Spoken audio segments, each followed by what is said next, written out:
All right, it is 5:30, so I'd like to call to order our March Library Board meeting. First, we will take attendance. So Larry, Here. Tony, Here also. thank you. And I am here as well. We do expect Lana here in just a few moments. Next on the agenda, we do have approval of the order of the agenda. I would like to make a motion to add updates on our House and Senate bills that deal with the library, and then attorney representation due to those House and Senate bills. I'll second that motion. Okay, we have a motion, a second. Any other comments? All those in favor say aye. Aye. Aye, motion passes. That will be added to our new business. Next, we have our consent agenda, so approving the following: approval of minutes from February and approval of financial reports. I'll move to, go ahead, Tony. I'll make a motion to approve. I'll second. We have a motion and a second. All those in favor say aye. Aye. Aye. Any opposed, same sign. Consent agenda passes. We will get down to our new business then. We'll start with circulation policy, and it's an action item.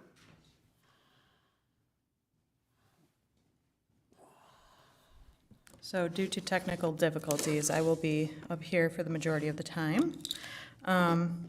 The library policy, let me grab the laptop because I have it.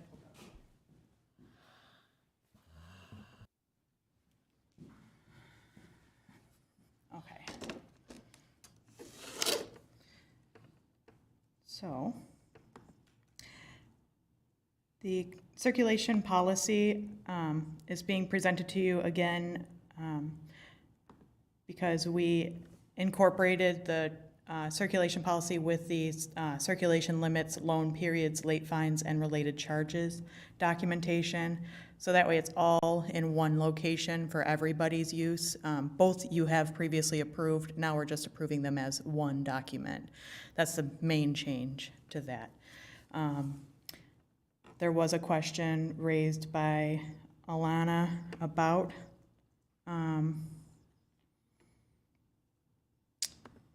about that documentation, and she just wanted clarification on non-returned items, if that is outlined or what that relates to, and it specifically is lost items. And when an item goes into lost status, the patron receives notification that it has been entered into lost status, and then gets updated once a charge is associated to their account for the lost material. So notifications to patrons are part of the procedural end. That's why it's not outlined in the policy. Were there any other questions pertaining to this document? I don't think so. Okay. So I make a motion to approve our circulation policy. We have a motion, a second. Any comments? All those in favor say aye. Aye. Same sign, opposed. Motion passes. Circulation policy passes. Next on our agenda, we have the interlibrary loan policy. Interlibrary loan policy, there's just a few changes, updates more so to go in line with what has been occurring in the library. We just clarify interlibrary loan versus Odin or Polaris loans and what that means and the language used for that. We will now be lending items beyond North Dakota. We currently receive items from outside of the state. We are just now being reciprocal in that partnership by utilizing OCLC, which we partner with as well. So utilizing all aspects of OCLC in that regard. We did also add an online format to replace requests, so patrons can ask for requests through interlibrary loan online, and it just identifies specifying if they wanted paperback or digital, what type of materials they wanted, and the procedural side, how that implicates our procedural side on the back end is all just what's updated. I have a question. Yep. Are ebooks, for the benefit of the library board, those on the library board who are not librarians, Yeah. are ebooks available through interlibrary loan? It depends. If it's from the state, there's some leeway with that, but digital materials, it's very hard to get. More so, it would be if you're asking for research, so the digital version of a research paper, or if you want the physical research document mailed to you is more so that interlibrary language. But that's a good question. Yeah, ebooks, unfortunately, they're digital, but how the barriers based on your contracts Right. with the digital repositories, they're limited. Mostly those things that are e-books are not, I would imagine. Yeah, Not until the publishers yeah, lighten up. yeah, which, yes, Which- Internet yeah. Archive is, Yes. yes. Second question is postage costs. Do you foresee a rise in that? We are monitoring that this year because there's a couple of other alterations that we've made to what we're doing with postage. Postage costs in general is going up, so we are monitoring it monthly, what the cost is, and evaluating that as we turn on this. If this is approved, we would then turn on the reciprocity with outside of the state. So we'll monitor how that implicates our bottom line. Okay, thank you. Yeah, great questions, thank you. Are there other questions on the interloan library policy?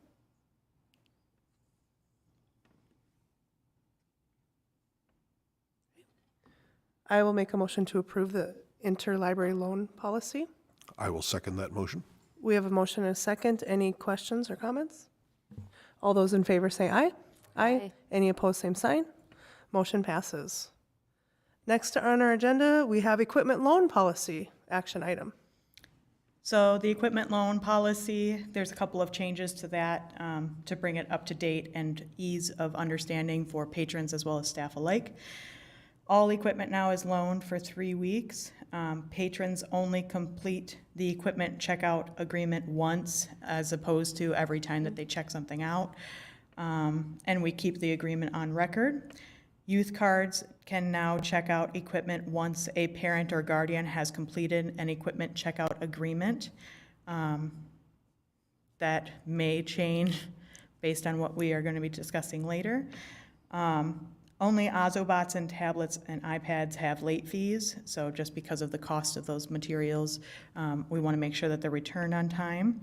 Lost Ozobots are also a new equipment that we're loaning out, so that's why they're hot in the language here. But lost Ozobots and tablets and iPads are charged once lost. If returned in good condition, the equipment charges are waived, but the patron is responsible for the late fees still. Lost hotspots are the same way. They're not charged a late fee, but they are charged for if it is lost. Any questions pertaining to that policy? Is that the main equipment that we're checking out mostly? So mobile hotspots, Ozobots? Tablets. Tablets. And, yeah, and the tablets include the launch pads for children. okay. So, yep. Great. Thank you. Any other questions? All right, I make a motion to approve the equipment checkout policy. Second. Okay, we have 2 seconds, but we have a second. All those in favor say aye. Aye. Aye. Any opposed, Aye. sorry, too quick. Any opposed, same sign. Motion passes. Thank you for all those updates. Next, we have director's report. If I may, before I start the director's report, I'd like to introduce to you, if I can, our new technical services manager. She is behind me. Her name is Bree Schmidt. She comes from the Fargo Public Library, many, many years of experience in libraries, as well as the MLIS degree. And although she's new to technical services, she has been doing continued education in that field and is putting it to good use now, and has been operating with the team successfully. And we are doing weekly check-ins for how she's doing, and she can speak to that if she'd like. Great. Well, welcome. We're happy you're here. Hi, I just wanted to come up and say hello. If you have any questions for me, I'm here. If not, you probably know how to find me. Thank you. All right. And so now, Ellen, I might need your help because it's not doing what it's supposed to. Me and technology, We're going to work on that. per usual. Let's see if it does what I need it to do. So Alana, while she's pulling up her report, we did add an agenda item to the bottom right after this to talk about, or updates on the House and Senate bills Yeah, that see, it's are not dealing showing with the yet. library, and then legal representation due to that. So that'll be our last agenda item. Mhm. Yeah, see, it's registering that. And I don't know if it's saying that, thinking that that's the second one.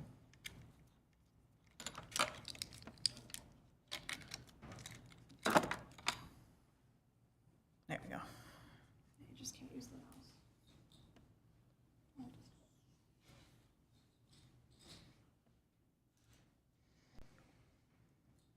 All right. There we go. Thank you for your patience.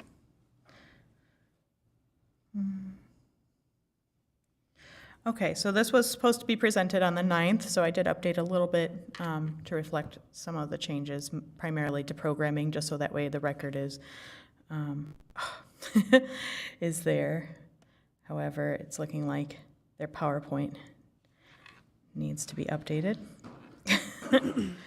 So, okay. All right. As you can see, we had music in the library again, and it's been very successful. One of the comments was from the performer saying that it was a wonderful opportunity in the library and that they are going to continue to return to see other performances.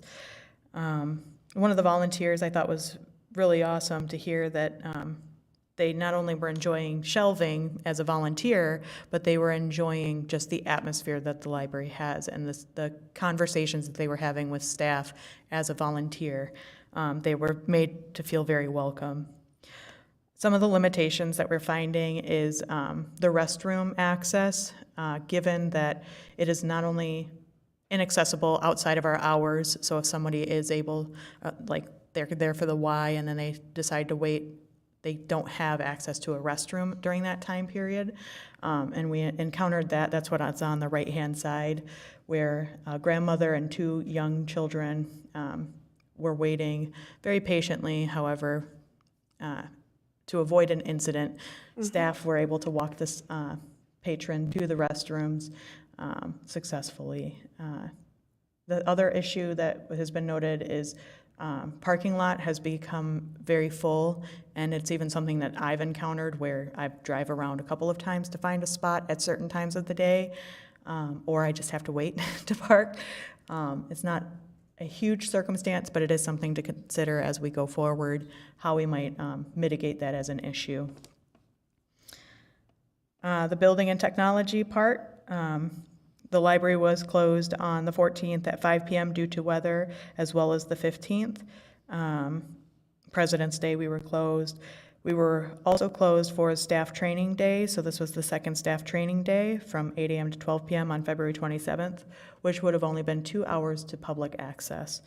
From here on out, I will be requesting that they are in the AM or on a weekend date, so which it's looking like the next one's going to be an AM on a Tuesday. So we were very fortunate to receive the laptop and tablet grant from the state for a total of $3,000, which we are currently using to purchase launch pads for circulation. We do currently have some in circulation, however, they are very outdated. And so we're upgrading that service, as well as initiating some being able to be circulated on the Little Red Reading Bus, which will be a new feature this summer for patrons. Meeting room usage is up.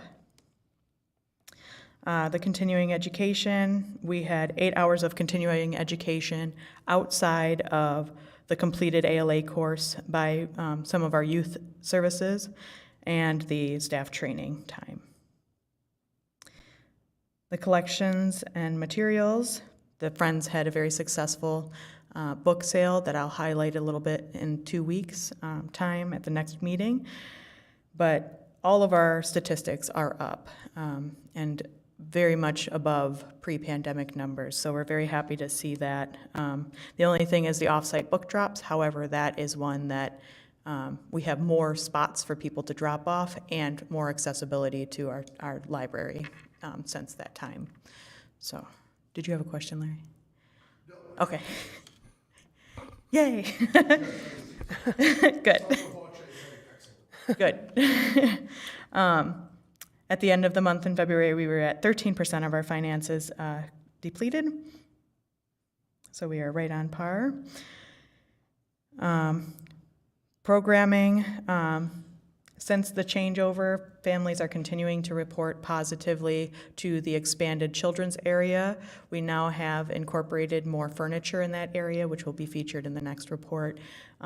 That's also going over very well. We are seeing a lot of patron usage in that space, which is wonderful. There was a STEM robotics event, which is pictured to the side, and there were 362 students who participated in the Beanstack challenges for the middle schools particularly. We did have an ACT prep coursework going on at the library, and we're re-evaluating how to better reach those target demographics. Teens are a really hard area to get to the library, so we're thinking of outreach opportunities for that. The Red River Valley Kids Read program was supposed to be postponed until the 1st. However, due to unforeseen circumstances, as of today, the author read is canceled. So spread the word on that. Ellen has done a wonderful job of notifying the public. Book clubs are successful. And the Organize and Declutter Your Home is another one that I updated, that it just occurred on the 26th rather than initially on the 11th as it was intended due to closure. And that's what I have. Any questions for me? Any questions for Betty? All right. Well, thank you for all the hard work. That's, as always, good stuff is going on at the library. Thank you. Yep. So we did add an item to the agenda for today. So it's updates on our House and Senate bills that relate to the library and then legal counsel. So I met with staff today, the management staff as well as Ellen, to decide and determine how these bills will affect us, as well as what to do in the event that they are passed. Because as of last week, last week? My days are all mixing together. When was it that 2 days ago. As of 2 days ago, they have, House Bill 1205 has passed and now is on the governor's desk. If it gets no attention by Tuesday, it becomes law. If he votes yes, then it becomes law as well.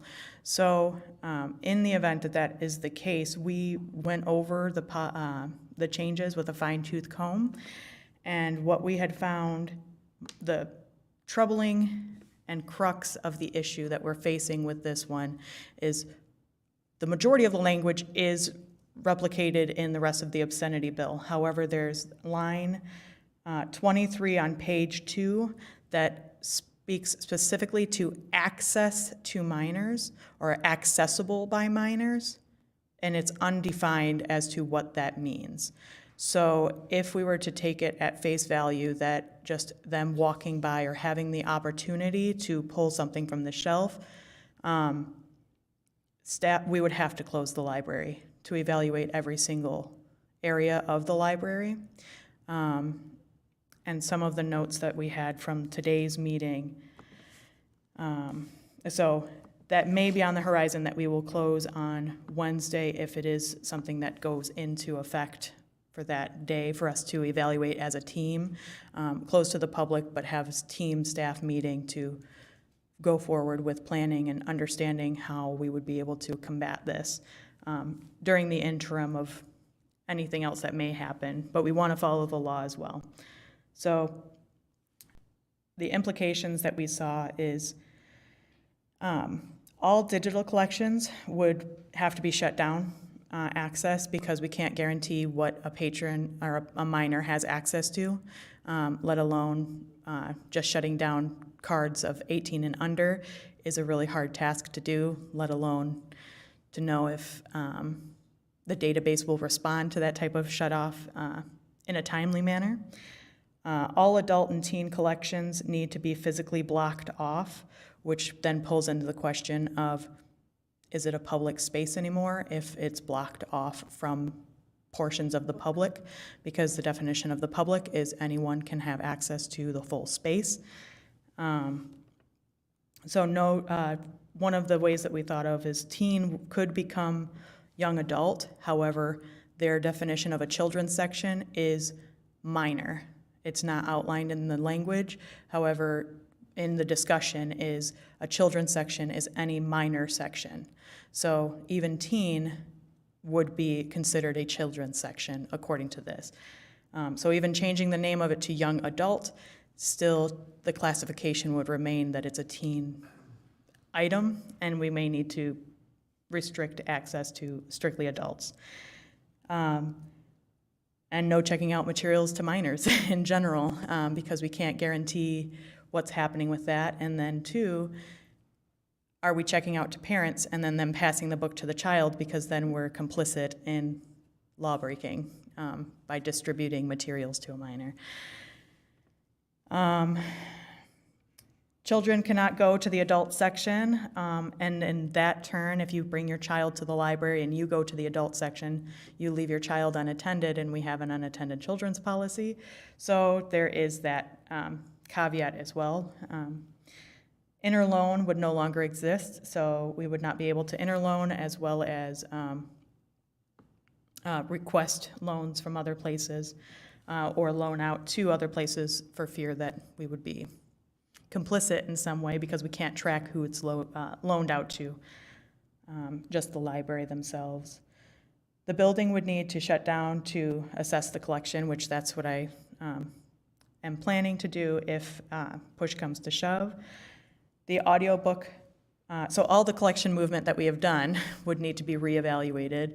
Audiobook would need to move, large print would need to move, DVDs would need to move, and all would have to be either inaccessible to youth or extremely reduced in its collection size to meet the material requirements by this proposed law. The potential, we were trying to also brainstorm how we move forward with this sort of implication.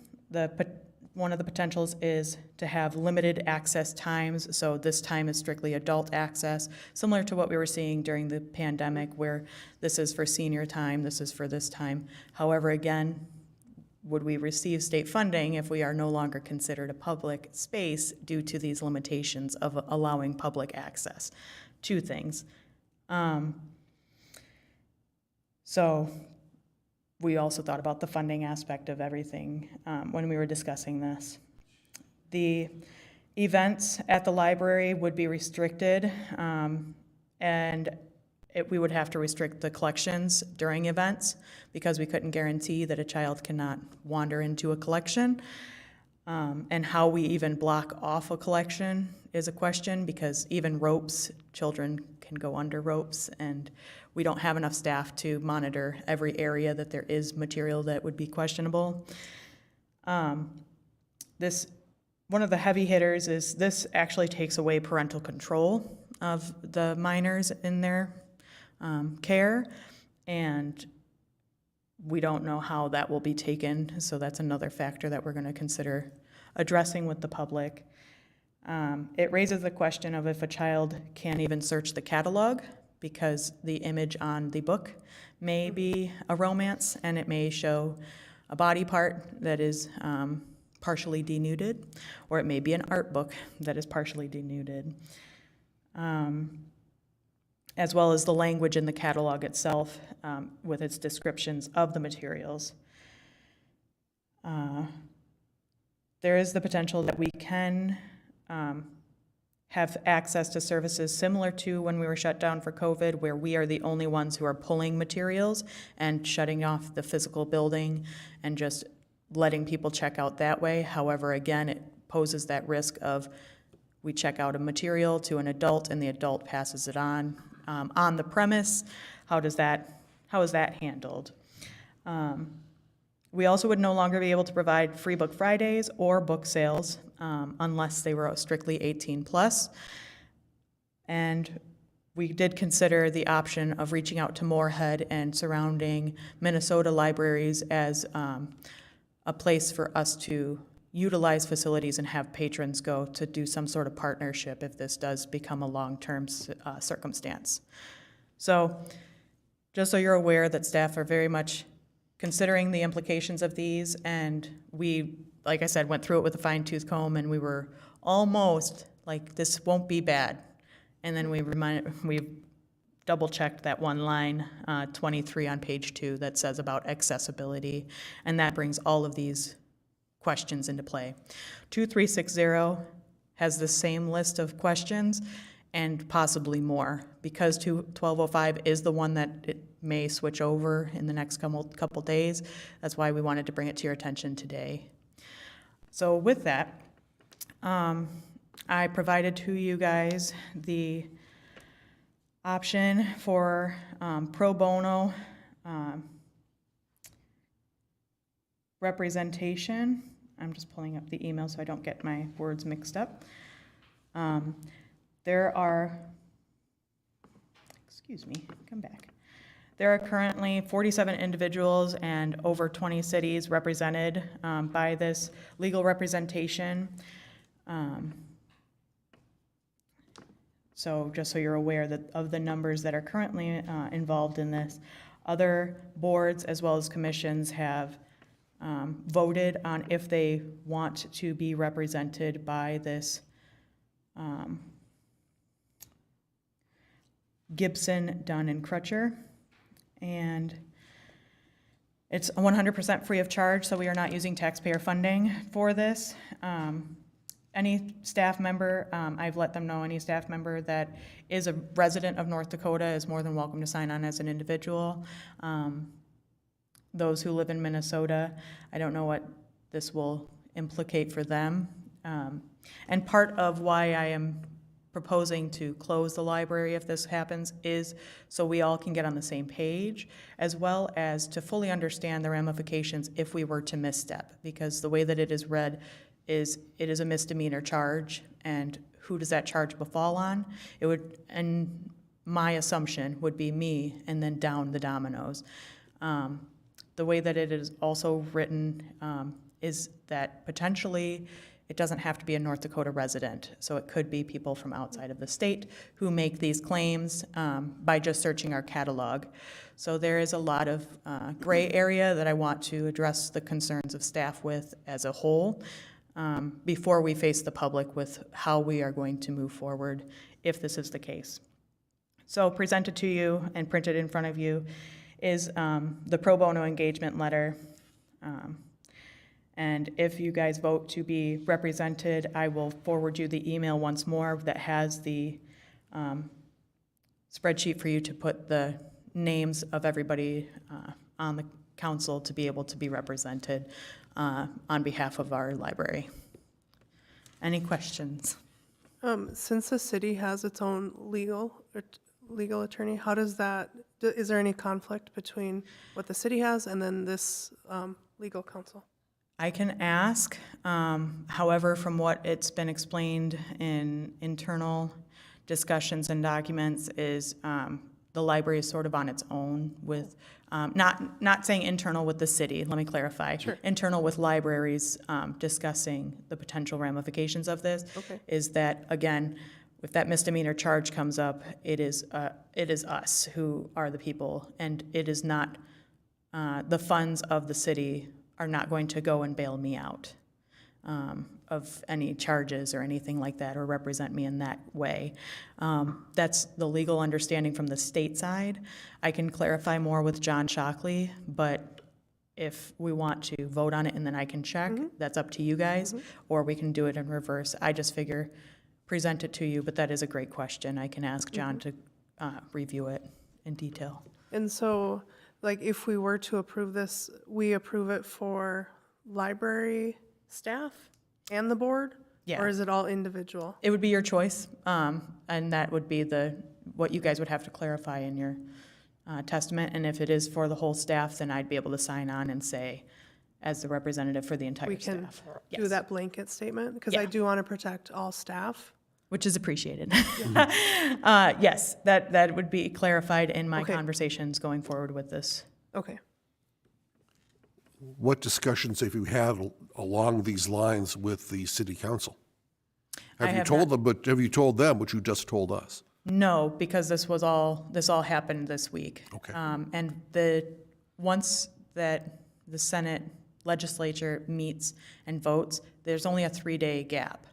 So I wouldn't even be able to get it to the commission in time because it can be decided before the commission has a decision.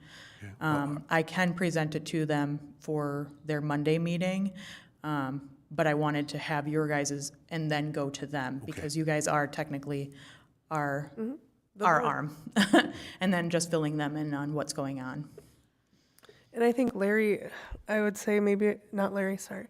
Yeah, Larry, a couple years ago, we had talked about having our own legal representation as a board as well, outside of the city. I don't know if it's part of policy, but I do know that we would have had the ability to do that if we so chose. So I think we're still along the same lines that we can choose a legal counsel. But I think it would be appreciated if we do choose to approve this, that we also communicate with the city. Absolutely. Yep, that was my intention, was to bring it to the city. Sure, this will all come as a great surprise to the members of the city commission. I do have to say that the department heads have been very welcoming to any assistance that we will need during this time. If anything, when the first rumors happened that this was even coming across, this department heads at our meetings were more than willing to step up in any capacity to assist the library. So how much the commission full on knows, I do know there's a lot of legislation that's being followed by all. So I wasn't wanting to sound an alarm until an alarm needed to be sounded with them. Are there other questions?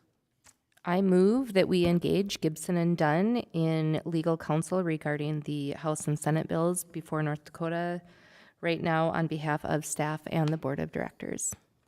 I second that. All those in favor say aye. Aye. Any opposed, same sign. Motion passes. Thank you very much for that representation. Feeling feisty? Yep, I want to have a public statement to Governor Burgum that we adamantly oppose both of these bills and urge him to veto them. We very much have policies in place that deal with circulation, that deal with checkout, and I think each library in the state of North Dakota has that right to manage their library and their patrons. So I publicly urge Governor Burgum to veto both bills. Yes. It's mine. It's at this late stage in the 20th century, it's mind-boggling that this sort of thing has come around. Correct. All right, we have come to the end of our agenda. Are there any other comments or questions? Nope, you okay? Okay, Oh, Oh, yes. Sorry. you have the mic. For just a public awareness, we do have 2 positions open currently at the library, the program assistant full-time for youth services, as well as a library assistant circulation focused position, part-time. So spread the word. Okay, thank you. I will move to adjourn. Second. All right, motion second, meeting adjourned. I know, I wait for you guys. But thank you all for a great meeting. Thank you.